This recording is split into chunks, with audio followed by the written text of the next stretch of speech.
Amen. We honor the Lord for all of the fathers, amen, and all of those mothers who are being fathers as well, amen. But we honor the Father of all fathers, the Father God that we serve, amen. We honor Him on today, amen. One of the best ways you can honor God is by being in the house of God. That's the only way that you can honor Him. You ain't got to sit there and keep trying to be deep, but you just honor Him by being in the house of God. Amen? I want you to do me a favor. I want you to turn to the book of Jeremiah. Jeremiah, the 18th chapter. Amen. Because we honor the word of the Lord here, we stand for the word of the Lord. Amen. Amen. It's so good to see Mom Thompson, amen, looking like a diva all over there by herself. Amen. It's so good to see her. Amen. Amen. And Mother is in the house. Amen. She don't like it, but that's all right. She'll get used to it. Bless the name of the Lord. Amen. Amen. How many got it? If you got it, say, I got it. I got it. If you ain't, say, hold on. All right. Everybody got it. Amen. Start from the first verse. We're going to read to the 6th verse, and then we'll see what God has to say to us. The word of the Lord reads, the word which came to Jeremiah from the Lord, saying, arise and go down to the potter's house, and there I will cause you to hear my words. Then I went down to the potter's house, and there he was, making something at the wheel. And the vessel that he had made, or that he made of clay, was marred in the hand of the potter. So he made it again until another vessel, as it seemed good to the potter to make. Amen. Then the word of the Lord came to me, saying, O house of Israel, can I not do with you as this potter? Says the Lord. Look, as the clay is in the potter's hand, so are you in my hand, O house of Israel. Father, do what you have to do in this house. In Jesus' name, amen. I want you to look at somebody and tell them it's in his hands. It's in his hands. It's in his hands. It's in his hands. It's in his hands. It says that he went to the potter, and then God spoke, and God said to the potter, can I do with you the same that the potter is doing here? Y'all see, I got me some Play-Doh. This is my play today. Amen. Amen. So y'all looking at me like, why has he got play? And it matches too. Bless the name of the Lord.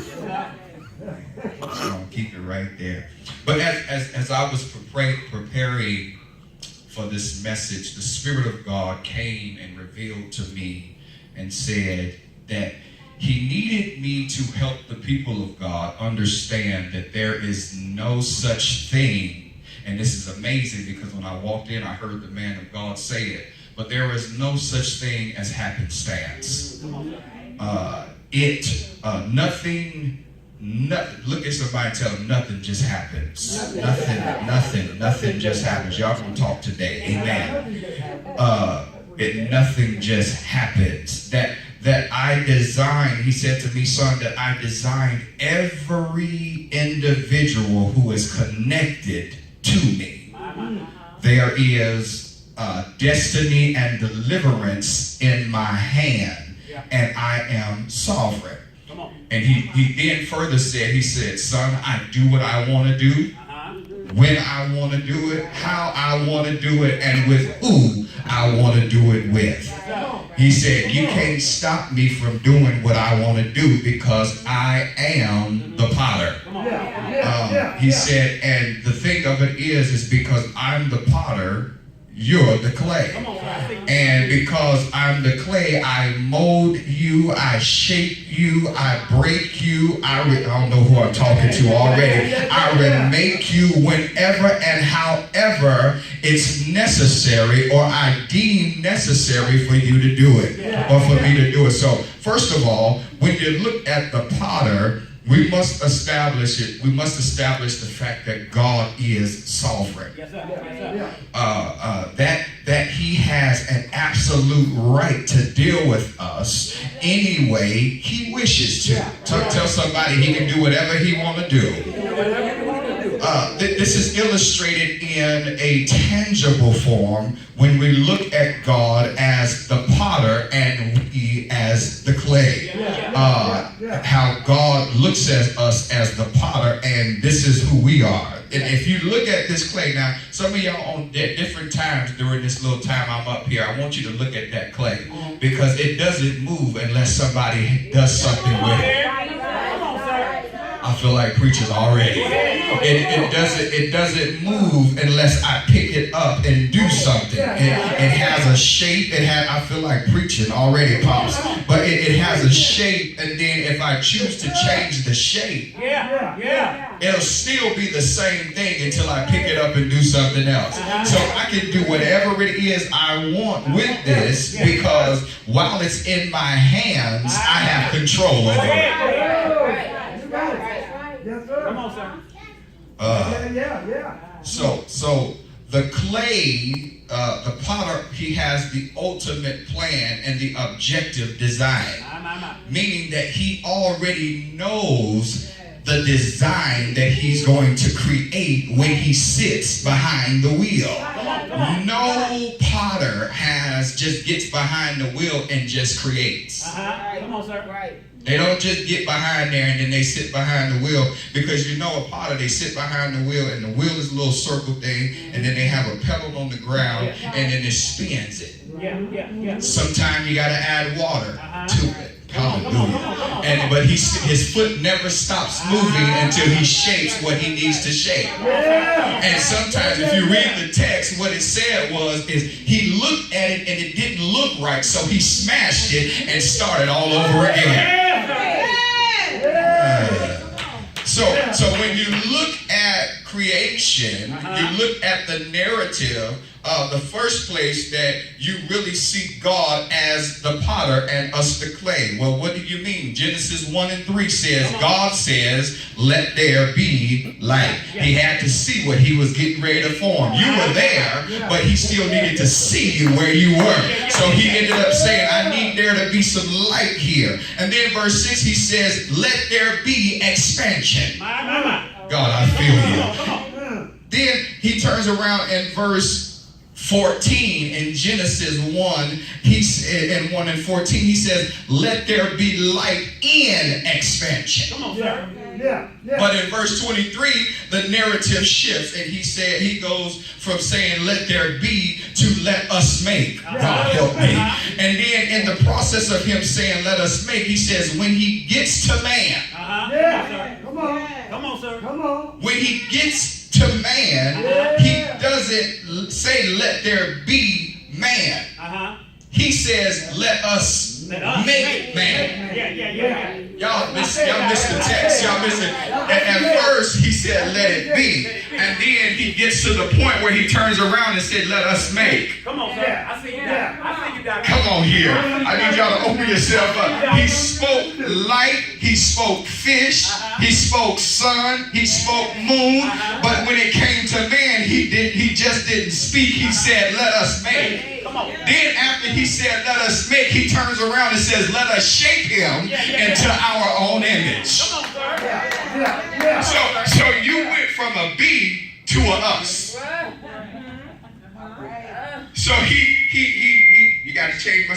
He went from let there be light to let there be expansion to let there be light in expansion. Then he turns around and just flips out and says let us. Now who is this us he was talking to? Come on. Go ahead. Who is this us? So he says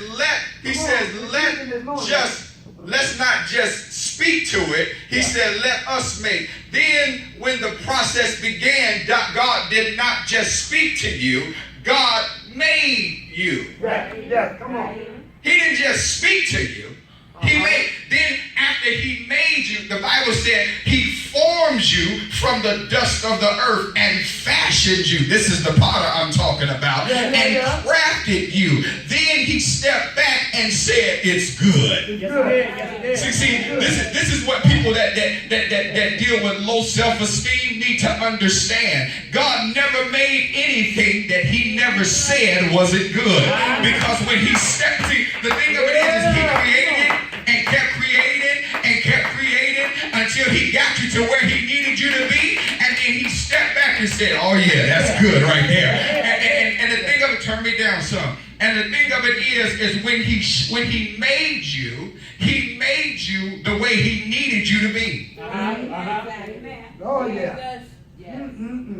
This is what we mess up on. Well, why was I made this way? Why was I made this shape? Why was I made in this form? He made you the way he needed you to be. Because if he made you any other kind of way, then you wouldn't be the way he told you he needed you to be.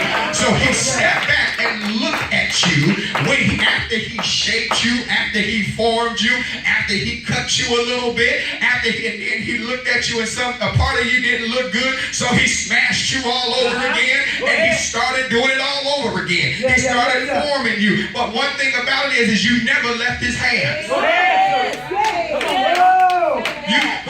You can sit there all day long. You can sit there and wonder, well, God's a little bit of me fell off. No, the little bit that needed to fall off is what fell off. But the thing of it is he still stood there and he still created you. And while he was creating you, you never left his hand.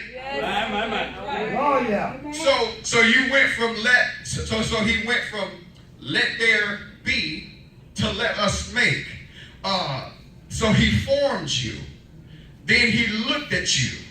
And then he turned around and said, it's good. It's good. But then when we have this sin issue, God turns around and says, hold up. Hold up. Because with this issue, this sin issue now, rather than looking like the creator, we look like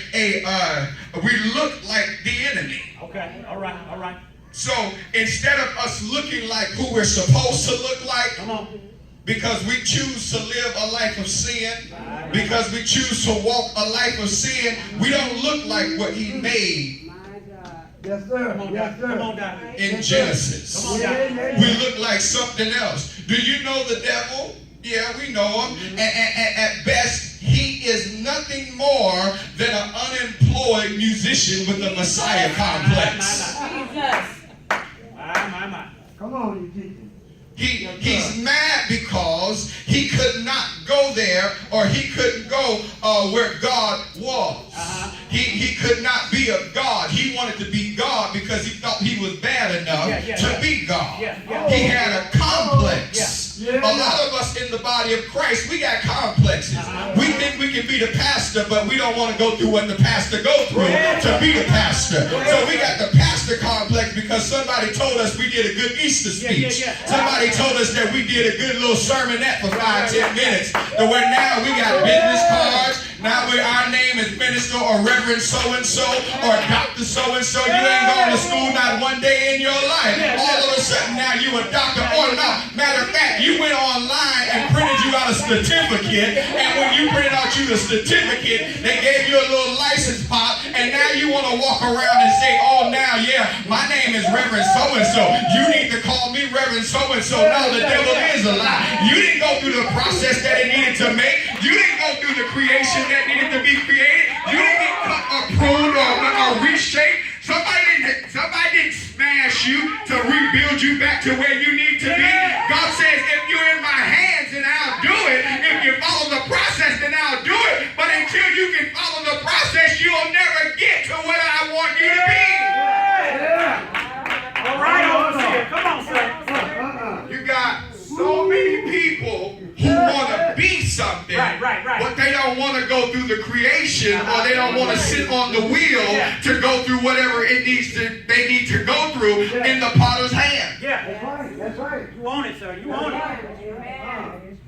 Yes, We got so many people Yeah. who got a complex. Complex. They trying to be something that God did not qualify them to be. Right. They got a complex. I want to be the assistant pastor. Yeah. But you can't come to church on time. My. I want to be the first lady, but you can't deal with your own kids and your own husband. Right. You can't even want somebody else's position when you can't even fulfill the one you got.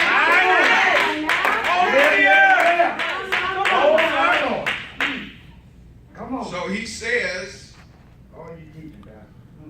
I need the people to get to a place. So look at it. Let's go back. Let's look at Jeremiah 1 and verse 2. He said, the word which came to Jeremiah from the Lord saying, arise and go down to the potter's house. And there I will cause you to hear my word. Without migration, there can be no revelation. Go ahead, sir. Without you moving, you ain't gonna get no revelation. You gotta do something. You gotta move in order to hear what God is saying. You can't stay stagnant. You can't just be in one place and expect God to talk. You can't be in one spot and expect God to move or say something. Without migration, you will never and you can never receive revelation. Yes, sir. You can't get to future blessings in your present place. Come on, sir. Come on, talk about it. You want God to speak to you where you are. God is saying when you get up and go down, then I'll speak to you. Right. When you get up and move from the position and the place that you were in, then I'll start talking to you. He says, arise, get up, and as soon as you get up, go down. Go down. Come on. Watch it. Y'all missed it. He says, arise, get up, and as soon as you get up, go down. Come on, sir. Get up from your stagnation and stainless place. And as soon as you get up, get right back down on your knees and admit to God, look here, God, look, I was up, but I need your help now. I'm back down here. And you gotta get to a place to where you get back to where you are from. You gotta get back to where the position that God created you to be in. Yeah. And that's the position of humility. Yes, sir. That's it. You can't always, I told you last Sunday, you can't always expect to be up and stay in the mountain. Come on. Because if you stay in the mountain, then you'll miss what the valley has to teach you. That's it. Oh, Lord. If you always on cloud 9 and you ain't never had a trial, you ain't never had a tribulation, you will never know that God can bring you out of it. Come on. Well, Pastor, I just enjoy living blessed and highly favored. You can live blessed and highly favored in the valley. You just got to know how to live it. Right. Everybody want to be blessed. Well, how are you doing, sister? And you get deep after you just got through cussing out your kid. You get deep and I'm blessed and highly favored of the Lord. I'm blessed and highly, and then go right back home and you depressed. Where does that work? It don't work. You gotta get to the place where you understand, yes, God, I thank you for the mountain, but God, look here, more so, I thank you for the valley. Because when I'm in the valley, that's when God puts me back on that wheel and he begins to create something else that I didn't even know that was on the inside of me. Amen. Come on. Amen. I thank you. I thank you for the valley. My God today. Notice what he says. He says, arise and go down to the potter's house. Yeah.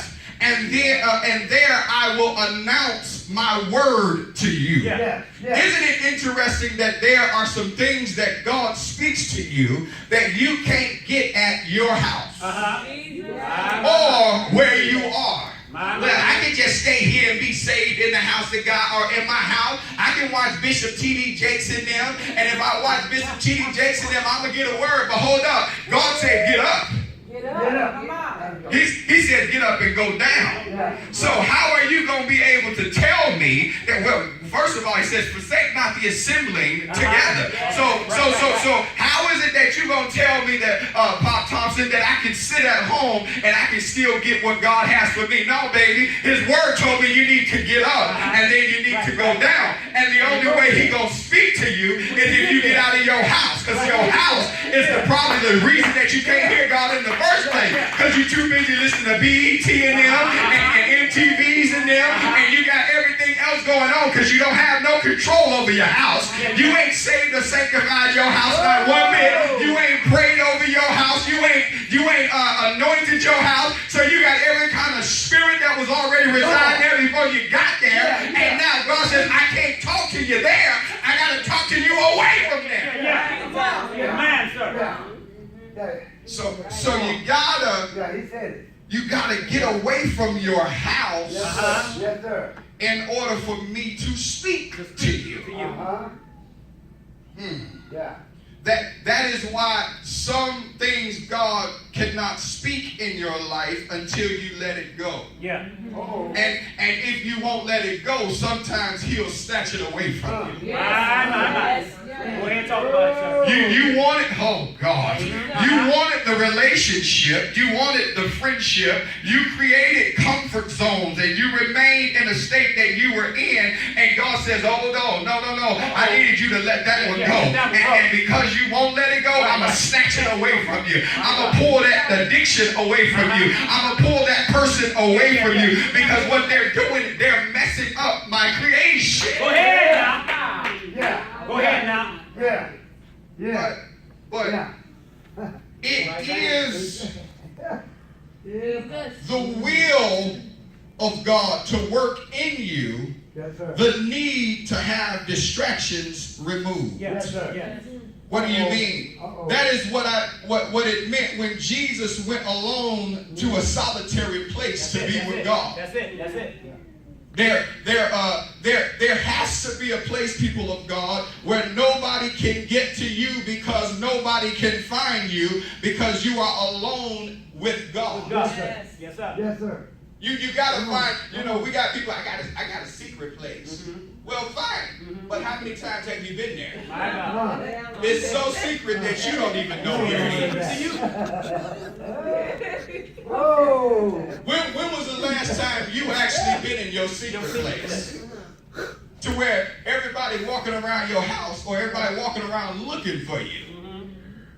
But Pastor, something, I just been so busy and I ain't had time to talk to the Lord, and but you in a secret place. Yeah. But I just want to ask a question. Is there anybody in here who knows that if it was not until God brought you out or brought you up out of some things and then brought you down to a place where he could speak to you, that you really learned how to hear from him? Is there anybody here? I mean, he had to take you from here, and he had to remove you from where you was. He had to let you get to down there to where you can actually get off your tape or get off your own rock and actually hear what he has to say. You want it. And see, watch this. Sometimes God will remove that which is in his way to get you out of your own way, to get you to the place where he needs to put you, which is in the way that he needs you to be. Yes, sir. Well, they made it confuse somebody, but I heard the Lord say it. I ain't confused. Because watch. If you're so up here, Come on. how can you hear Come on. up here? Come on. Because watch, Sister Dylan, when I'm up here, all I'm doing is walking around like this. Jesus. There's no humility anywhere. None whatsoever. I got it together. I'm walking with my chest out. Yeah. I mean, if I got some, I'm walking. It's blowing in the wind. Go ahead, let it But watch, when I'm down, Jesus. I ain't even got this. Yeah. My chest ain't up no more. go. I'm at my lowest point. I don't even like people seeing me. When I'm down is what I look like when I'm going to bed. Right. I ain't got no makeup on. I I ain't got no extensions in. I ain't got nothing. I'm just bare. I'm bare. I'm naked before God. And some of us, we become so prideful that we refuse to be naked before God because we don't want God to see us when you already know He can see you whether you up here or you down here. That's right. We're so prideful that God says, He says, son, I need you to get the people to understand that this pride spirit is getting ready to make me start snatching some things. Go ahead, sir. He says, who can understand and who's ever been at a point where I had to bring them down from here to get them down to a level that I can speak to them. Yes, sir. After the divorce, after they lost their job, after a sickness, he says, all of that was me pulling you down from a high place because your job or that man or that woman or that sickness that you dealt with, all it was you trying to do it. But God said, when I had to get you from here and pull you down there, then I got your attention because you had no other resource, you had no other way out, you had no other person that all you could do was rely on me. That's all you can do. That's all you can do. Oh my God. Yes, sir. Says, yes, sir. Friends walked out on you. Dogs died on you. And all of this stuff just happened. And he said that is the time that God begins to speak. Right. Isn't it amazing that when you're going through hell, you hear somebody talking to you? I don't know if it's just me, but sometimes when things is going on, I don't hear my wife's voice. I don't hear my mama's voice. I don't hear my daddy's voice. The only daddy I do hear is God saying, son, I still got you in my hand. And because I got you in my hand, you ain't got nothing to worry about. And in the background, I'm talking about, God, I don't want to hear none of that because what I'm going through, am I the only one? Because what I'm going through, I don't want to hear I got you in my hand. I want you to tell me that you're going to take care of it and get me out of it. And if you can't get me out of it, God, show me what I need to do to get myself out. Jesus. You want it, Pastor. Because thank you, God. It is when God brought you out that you learned how to cry unto God. It was until He brought you out that you learned how to lay before God. It was when He brought you out, He brought you from up to down and then brought you out that you learned how to get your word out and begin to read the word of God, and not just read it, but you begin to read it and you begin to regurgitate it. You begin to play it over and over and over again. You begin to tell yourself, I'm above and I'm above and I'm not beneath. I shall live and I shall not die. This is what happens when He brought you out. He never could do it while you were still in. And now you can testify that it had not been for the Lord. Who am I talking to? If it had not been for the Lord who was on my side while I was down and out, I don't know if I even had the mindset to make it. I don't know even if I could make it. I probably would have lost my mind. But God said, no, baby, I still got you in my hand. You might not feel me. You might not feel that I got you wrapped up, but I still got you here. All I need you to do is just relax in me and let me worship and let me do what I need to do in you.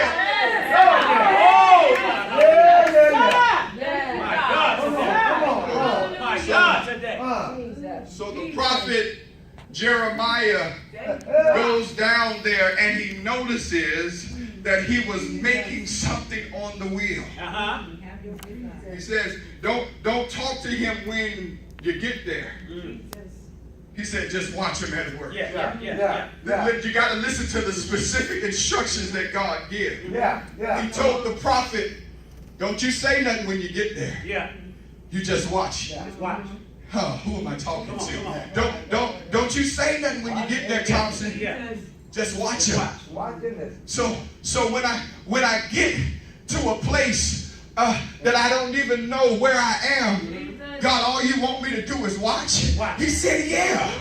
Watch me work. Now listen, you gotta watch. You gotta watch the potter do what he does. Because you gotta see you gotta see the process that it takes to make and break and then reveal. He said, if you're talking, you're gonna miss it. Some of us, we got the spirit of talk a lot that we miss the process because we like talking so much that we can't hear God speak. So he says, I need you to get there, and when you get there, don't say nothing. Come on. Yeah. Now, watch. This is when me and God start having problems. Because it's funny, because Moses, watch, he talked to face. Yeah. He spoke to Jacob in a dream. Yeah. He spoke to Daniel in the lion's den. Come on. But when he speaks here to Jeremiah, he speaks to him illustratively. Yeah. Okay. Watch it. Come on. He speaks to everybody else. He spoke to Moses face to face, talked to Daniel in the lion's den, and then he gets to the prophet, and he says, watch, I'm going to show you. Yeah. Y'all miss it. Yeah. He said, he speaks to him, and you know that God can speak to you how he wants to. So what he says is, I want you to see more than I can tell you. Right. Because if you see it, then you'll be able to feel it. Right. My God. Y'all miss it. If I see you first, then I'll be able to feel your next. So he says, I needed to be illustrative with the prophet Jeremiah. He said, son, watch. I'm gonna give you a reminder. It reminds you of how Hosea, the minor prophet, who God tells, I want you to marry a tramp. Right. That's right. But Israel has been tipping out on me, and I want you to preach to Israel how bad I feel when you go out tipping out on me with other gods. So I'm going to let your wife sleep with other men so that when you get up and preach next Sunday, you won't be able to be preaching from the script. You'll be preaching from your heart because you seen it and you actually went through it. Right. Come on, sir. Did that go over your head? Come on, sir. He allows you to walk through the illustration so that when it's time for you to release it, it's more personal to you because you've gone through it. I see you. What am I talking about? You've actually gone through being cheated on. Come on. So you can open your mouth and talk to somebody who's been cheated on. Because that's why when you're up declaring the word of the Lord, it's not hard or it's not easy for you to just release a word. You got to go through the word before you can even release it so it can be effective. My God. Let me say, my wife ain't went and slept on nobody. I ain't felt that one. Let me go and clear that up. I love that woman. She does her thing. Amen. Bless the name of the Lord. But you got to understand, people, you will never. Now watch. My grandparents tell me this all the time. They said, look here, you can never explain something to somebody if you've never been through it. Come on. That's right. Come on. So the prophet Jeremiah, he had to experience being a potter. He had to experience by looking at what the potter had to do, how he had to do it, what the process was that he had to endure to get that which we see. Now watch, y'all never go look at a vase ever again the same way. Somebody had to make it. It wasn't a machine. Right. Somebody had to go and put their hands and create it. Right. So he says, I want you, watch, I don't want you to just be a part of it. I want you to be it. Right. Yeah. Right. Yeah. Yeah. Right, right. Yeah. Mother, he don't want you to just experience the lack. He wants you to be lack. My Yeah. God. Yeah. I don't want you to go through the agony. I need you to become. My God. My God. Come Yeah, on. yeah, yeah. I don't want you to become, or I don't want you to just go through being homeless. I need you to be home. So then when I send them to you, you'll know how to deal with them because you've been there and you've done it. I don't need you to go through people turning their backs on you. I want you to be the backs being turned on you. I don't want you to go through people stabbing you in your back. I want you to feel the pain of actually being stabbed in the back. So when you can talk to somebody, you can talk to them from a point of understanding where it is they came from. If you don't know where I've been, then you can't tell me how to get there. Yeah. So he says, go down Damn. and watch him. Don't say nothing. Just watch. You help him. You help him. Yes. So in verse 3 he says, so I went down. This is an important reminder that when God speaks, you don't have time, listen, to procrastinate. My God. You don't have time to hesitate. You don't have time to contemplate what God said. If God says it, move. Yeah. When God tells you to move, you ain't got time to be like, well, hold on, let me make sure I got everything right first before I move. Because if I move without him telling me to move, then it's not going to be right. No, if God tells you to move, you move. Right. You don't just sit there and wait and try to get it together to try to wrap your mind around it. He said you don't wait until you try to make your mind up to get there. And the problem with some of us is we get to a place to where we start going on our own pace and then going at our own time. God, he told me to go, I'm going to go. I'm just not going fast. I'm just not going to rush myself to get there. I'm going to get there. That's what he don't understand. I'm going. I'm just going to go when I want to go. That's how we do. Come on now, y'all be quiet. Y'all quiet now. That's how we do. We can just holler, yeah, Pastor, I'm in his head. But you get mad when I tell you what you actually really do. That's how we do. Well, I need people to join this ministry, join that ministry. All right, I'm gonna get there. I promise you, Pastor, I'm going. I'm gonna get there.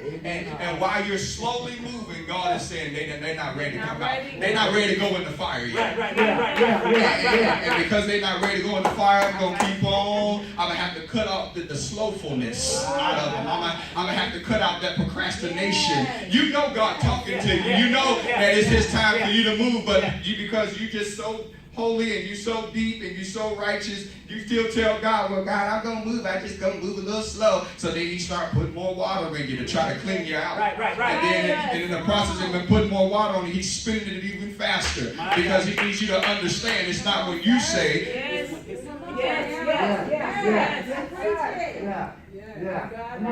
You all up in the driveway.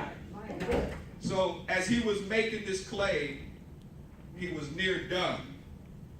And as you look at it, He's near done, but He spots something that He wasn't happy with. There it is. Come on here. Come on here. Now, the clay, as it were, thought that it was almost, I felt the Holy Ghost right there, that it was almost finished. The clay thought it was. The clay, now, I didn't say the potter. I see you, Doctor. I see you. I said the clay. The clay. So this thing right here thought that it was already done, Papa. Now the one who was actually making it and forming it still said you got a little bit more time because I see something in there that ain't done yet. So, but the clay says, I'm ready to come out. I'm ready to go in the fire. Right. I'm ready to do what I need to do.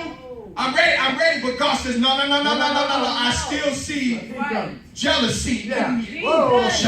I still see jealousy in you. I still see someone who still ain't got, you still want to be in the world and you still want to be in the church. I still got to get that out of you first. But no, I'm ready to go. I'm ready to go. Look, put me in, coach. I'm ready. Have your way, God. Have your way. And God says, no. Sit still. Now watch. The clay thought that they were ready to move. Right. When he said that to me, mother, I said, look, I can go so many different ways with this.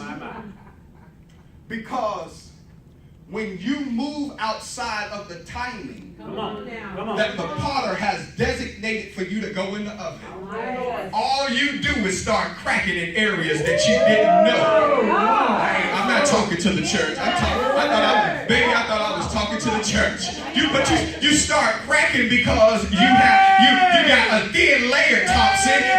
You don't have the full capacity of what it is you could have had if you would have just stayed there in the potter's hand. But as thin as this handkerchief is, you got a thin layer. And once the actual problem or the fire gets there, you end up cracking under pressure. There it is. There it is. Preach, sir. But you so ready. You ready to do a whole world international revival, but you don't even got a passport. Right. Come on. You an international evangelist or prophet. No passport in your name.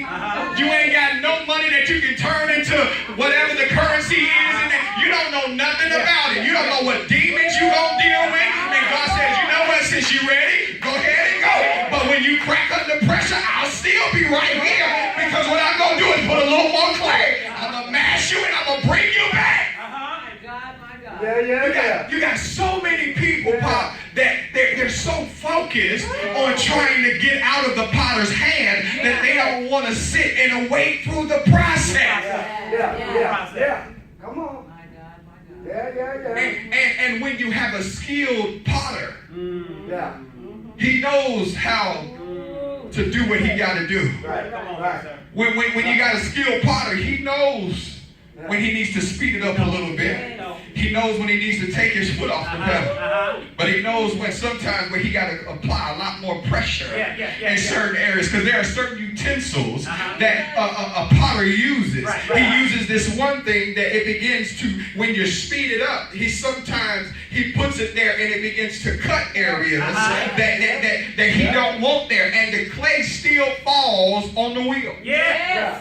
It never falls on the ground. What do I mean? God ain't gonna let you fall if you stay where you're supposed to stand. Come on. That's right. Come on. Yes. But you got so many people who's so curious about jumping in other pottery classes. Jesus.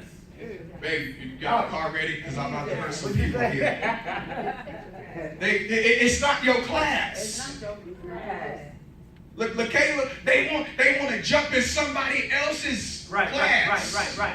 Because they felt that they got enough in this one. You got enough. You got enough spinning in this class. You want to go to the painting class now. You ain't even went in the oven yet. Right.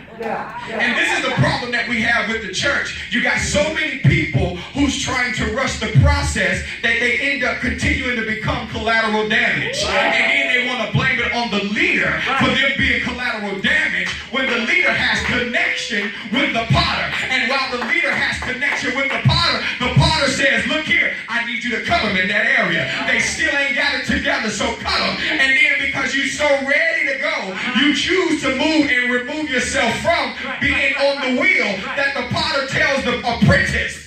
The apprentice. Look, when he tells the apprentice, he just dropped that one. When he tells the apprentice that he needs to do the job, he tells the apprentice, look, he says, now what I need you to do, because the potter don't always have to be in the room. He has to teach somebody how to do the job so that when he ends up leaving here, he already has a succession plan already planned out. So that's why he gives you leaders as apprentices. But you have some leaders who don't want to be an apprentice. places. They just want to be the potter. Yeah. Yeah. Come on here. Come on here. So you have this apprentice who stands there, Yeah. and he's learned from the best. Right. He learned from the person who actually owns the business. Right. Yeah. Right. Yeah. That's right. So he's learning how to do it, and he got it. But the clay doesn't want to go through the process. So if you remember, he said that he looked at it and he seen something wrong. Right. Right. And he smashed Yes, it. sir. Yes, sir. That's what he did. Now, I don't know about you, but I don't like smashing series. I don't like when it's time for God to smash. Right. He does that Hulk smash and then starts smashing everything. But when he smashes things, it gives God the ability to create all over again. Yeah. People don't like being smashed because they're too worried about who's going to say something about them being smashed again. But you forget, folks will talk about you when you got cracks more than they'll talk about you when you been smashed. I see you. Yeah. Yes. We want to just get out the wheel pop, and we want to get in the fire so we can get on the showroom floor. Jesus. Yeah. I've arrived. I've arrived. Yeah. But watch, you'll never be on the showroom floor if you're defective. That's right. Effective. That's right. Right out the box. That's right. Right there. Right out the box. If you know anything about merchandise, they will never put anything out that is defective. You can buy kids a toy. If it's missing something, what do? Return it. And oh God, thank you. And sometimes, even with phones, they'll turn them back in, and what do they call it? Refurbished. It's the same thing, but they fix the problem. Right. We don't want to go back when we find out that we got problems and go to the potter and tell him, look, I need to be refurbished all over again. Because when you get refurbished, you think you ain't back to where you need to be. But sometimes a refurbished phone is better than the one you bought when it was brand new with no defects. Why? Because with the refurbished phone, Thompson, what they do is they check every area to find where the problem is. But the situation that we got, Paul, is that you got so many people that they would rather continue to walk around and just walking at half stance or walking halfway than actually going through the process to actually be fully delivered, to actually be fully effective, to actually be fully in what God's called them to do. I just keep on walking here. They don't want my anointing. They so messy. They so this. They so that. Well, while you still walking around acting like you got it all together, people are seeing your cracks, because what happens is that whatever's done in the dark begins to come to light, and then when God starts shining light, remember he said let there be light. That means let's begin to expose some things that people have been trying to hide the whole time.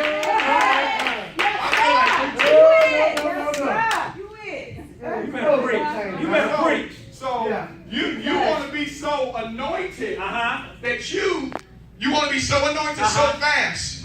And God is saying, I'm getting to the place where I'm about to expose you. I'm about to show people who you really are. All these folk that want to keep on running in these churches and thinking that because they're anointed to do this and anointed to do that, but when God begins to smash them or correct them, they want to end up running. God says, I'm about to show you cracks. I'm about to show where you're lowering your self-esteem. I'm about to show where you're lowering your standard. Because God said, I never told you to walk at a lower countenance. I never told you to walk at a lower stand. When I looked at you after I created you, I said it's good. And because I said it's good, everything in you is supposed to be good. Your attitude is supposed to be good. Your disposition is supposed to be good. How you speak is supposed to be good. Everything about you is supposed to be good. Watch. Your submission is supposed to be good. Yes. Say that. Come on, Jesus. My God. Jesus. clay, you ready to move Right, right. outside of the timing that God's created you to move in. My God. And because you're ready to move, God says, watch, I'm not about to fight with you. That's what you want to do? I'm not going to fight with you about what you want to do. But watch, clay does not have life in it. Come on, come on. Right. I see you, Dad. Pastor. I see you. I see you. So you might think that you've moved. Jesus. God, I feel like preaching about. Jesus. Come on. You might feel that you've moved, Oh, I feel like preaching. I see you, Doctor. I see you. but you ain't really moved anywhere. Nowhere. You're still in the same spot. You're still in the same position. You're still being on the wheel. He just took his hands off of you. Yes. Oh, my God, my God. Yeah, all right. Well, I feel like preaching. Jesus. Say it. Because you think that you're that powerful Uh-oh. to remove yourself away from the wheel or from the potter. You're not that powerful, because if the potter wanted to end your creation, all he has to do is clear off the wheel. Say that, Bishop. Say it. Yeah. He just got to clear off the wheel, and what he'll do is he'll sit there and he'll look at the bottom or right next to him, and he has a bag of clay right here, which means he has so many other people that he can create. So because you want to be who you want to be, he can clear you off the wheel and just dig in and start all over again. Because there's somebody that he's going to create that will go through the process that is necessary for them to come out and look good. Oh, yeah. I hope I'm preaching to somebody here. Yeah. I want you to do me a favor. Look at your neighbor and tell him I'm in the process. I'm in the process. Look, I ain't gonna forfeit it. I ain't gonna go nowhere else. I ain't gonna look. I'm in the process. And some of us, watch, I'm about to hurt him, mother. I'm about to hurt him. Some of us need to yell out, God, just start all over again. There's some areas in me that I need you to fix. There's some areas in me that I need you to work on. I just need you to do me a favor. Start all over again. And when you start all over, this time do whatever you need to do to clean me out.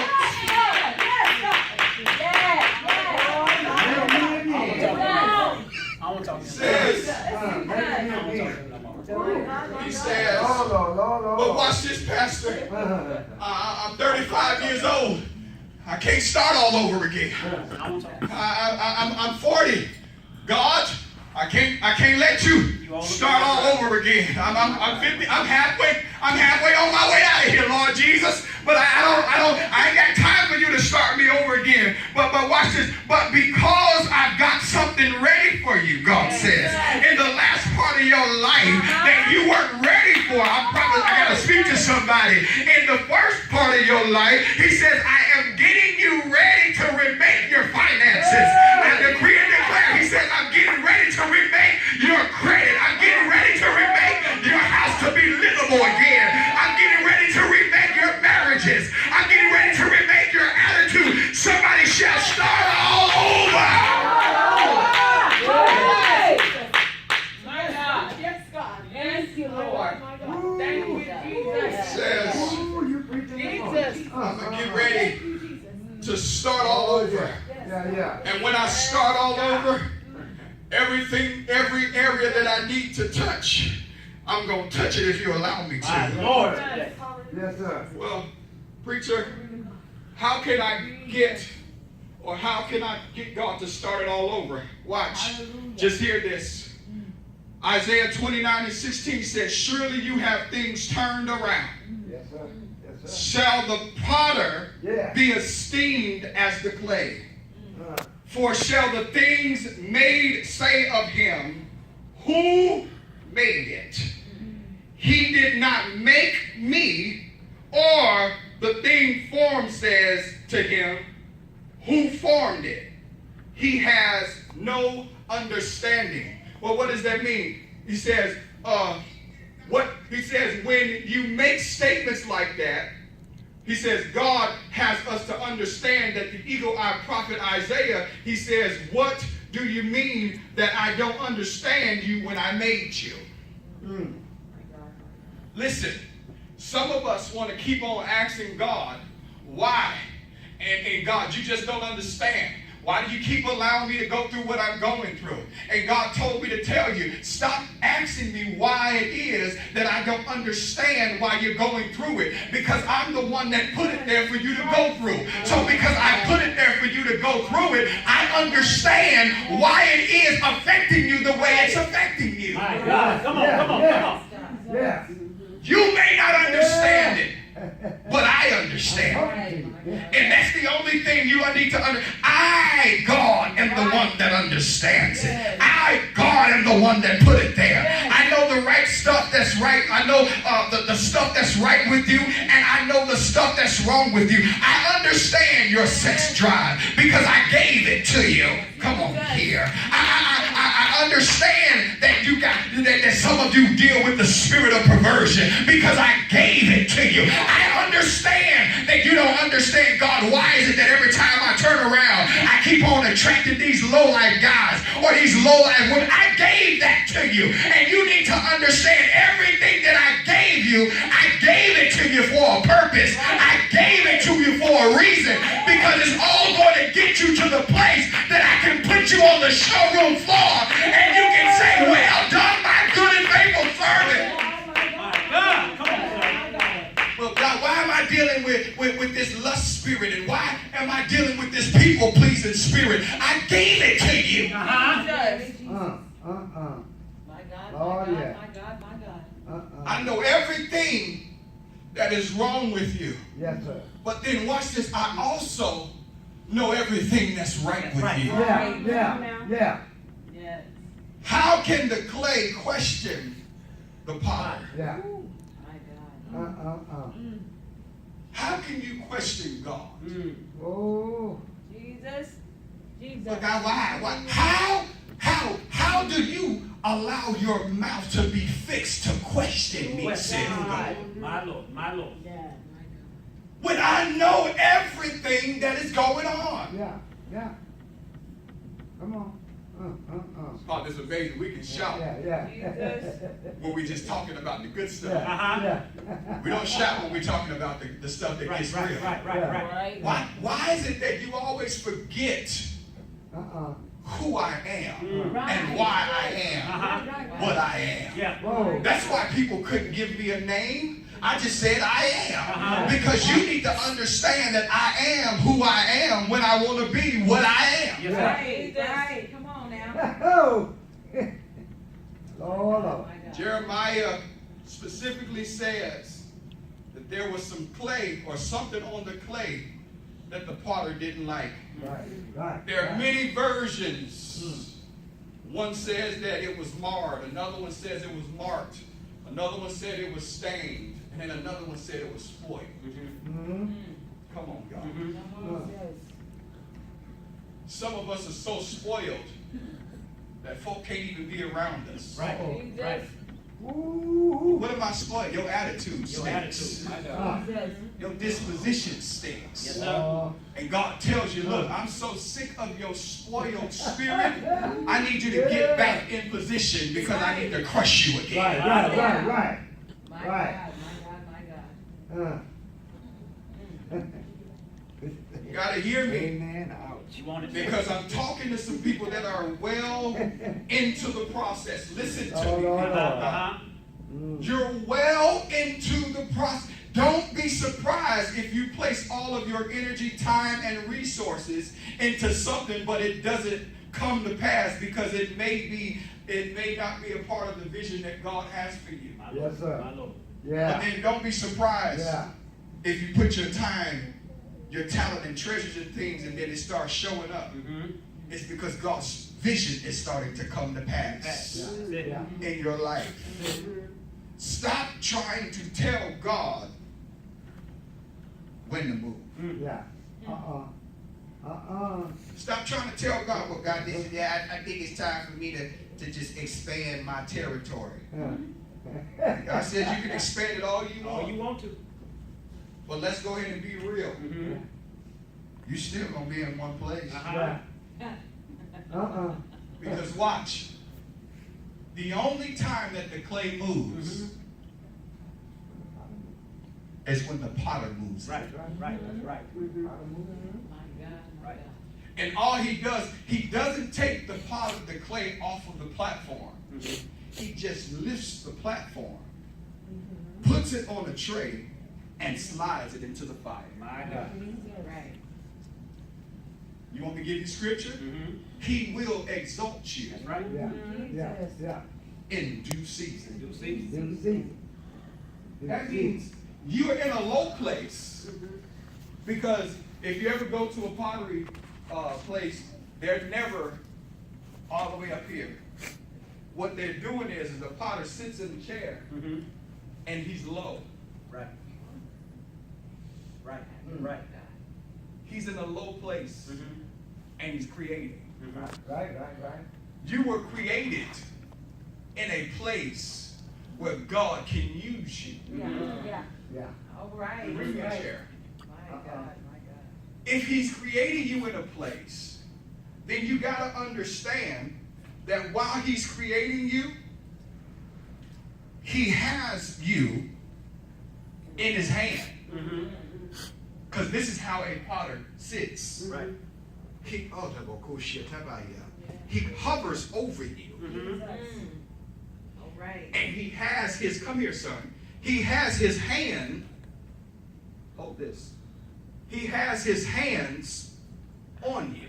Come on. My Come God, on. my God, my God. That's right. Come on. Come on. Jesus. He hovers over you. Jesus. Y'all missing? Come on. Every time he creates something else in you, Jesus. he still got you covered. Yes. My God. But you my God, never my God. leave his hands. Mm-hmm. My God. His hands are still covering you. His countenance is still covering you. Have your way, Jesus. His glory still covers you. What do you mean, Pastor? That means you're never uncovered. Yes. Ah. My God. Well, God, I would do something to Job, but you got a hedge of protection around him. My God. I would do something to Elandris, but it seems like every time I try to do something, you got a hedge of protection around him. God said, it's because I got you covered. Yeah. So he has himself here and he's creating. And he's creating. And sometimes he does this. And he takes out parts that he can't use. Right. Then All right. he moves stuff over there. He takes jealousy out of you. Mm. He takes backbiting. He takes the addictions out of you. He takes lust out of you. He takes fornication out of you. He takes homosexuality out of you. Yeah, I'm gonna go for you. But the thing of it is you still Jesus. in his hands. Yeah. He may pull parts of you that he can't use out and off. But he's still in the whole time My God. is forming you. Jesus. And sometimes what he does is he'll go back in his bag because he sees more in you and add more to you. Yes. He adds the joy of the Lord, which is your strength. Jesus. He adds the I'm above and I'm no longer beneath to you. Yes. He adds destiny to you. He adds integrity to you. He adds the fruits of the Spirit to you. All right now. So then when he's done, Yes, Lord. he shapes you. Jesus. My God, my God. Sometimes he got to pinch areas. Don't Jesus. You might feel a little pressure at times, Jesus. but the thing of it is he still got you. My God, my God. And then when he has you the way he needs you to be, My God, my God. Come on now. what he does is he starts smooth. He starts smoothing out the rough areas. Yeah. Because some of us is too hood for our own good. So he starts smoothing out areas. And then he looks at you. He says that that's good. And then he keeps it right there. And he looks again and says that's good. And then what he does is, the Bible said that he breathed the breath of life into the clay. So, this is what you started out to be. And then he blew the breath of life into you, and you became a living soul. So, if he took time to create you the way that he created, he took all this time to create such a good thing. Why in the world would you allow someone to tell you that you are not good enough for them when they weren't the one that created you and said that you were good in the first place? I don't need your approval of who it is that God created me to be. All I need to be is the best me, because after he made me, LaKayla, he said I was good. So I don't need no woman or no man telling me if I'm good enough. God created me and told me I'm good. Yeah, I might have some rough edges. I might got to go back on in there. Okay, God, start all over. But the thing of it is, at the end of the day, he's still going to say, I'm good. Right. Come on. We got to get from the place of walking around telling and allowing the enemy to speak over your life and tell you that you're not good. Right. Because watch, I'm still in his hands. I may have went through everything to disappoint him, but watch, in his disappointment, I still never left his hands. Right. I may have left him.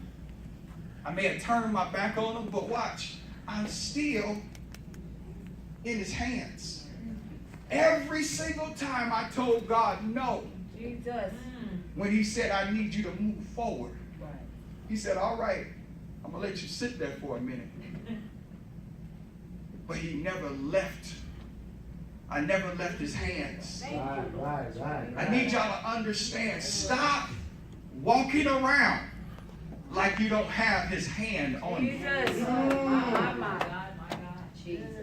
The only way that his hands is no longer on your life is when you have your audacity to tell him, I don't want your hands there. And the sad thing about it is this. You got kids, or you got people in the body of Christ that continue to tell God, not with their mouth, but with their service, that I don't want your hands on me anymore. Right. Because like the clay, they feel that they're ready to move on their own. But this is what the Holy Spirit told me on this morning. He said, son, there is getting ready to come a time where I'm going to let the clay have its own charge. What do you mean? The Bible says that in the last days, men will become lovers of themselves. And then he said that what's going to happen is they're going to become lovers of themselves, to where I'm going to turn them over to a reprobate mind.